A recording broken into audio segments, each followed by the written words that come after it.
This is a training video about using CTI levels and grids.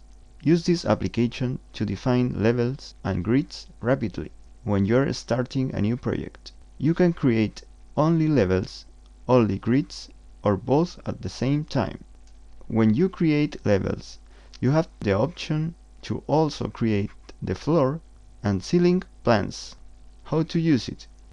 Press the command Levels and Grids.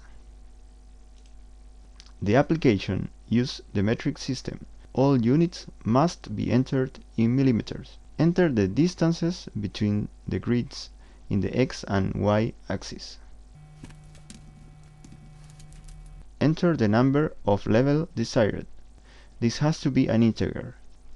Enter the desired distance between levels.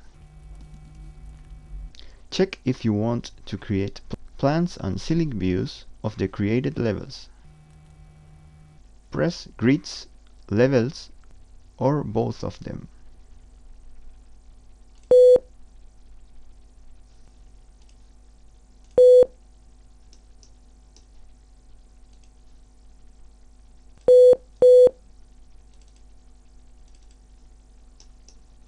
If there's something wrong, the information bar will tell you about the problem.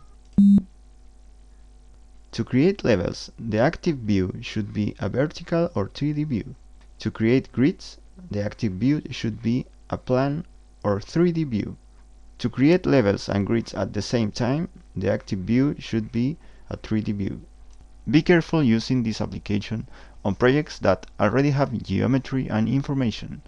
You don't have to worry about the grids, because they will be created correctly even if you have several other grids on your project, giving them a correlative number. However, if you create levels in a developed project, every level but the first one will be deleted, so you can lose geometry or information. For more information, suggestions, or to download our other applications, please visit our site in the Autodesk App Store or our website.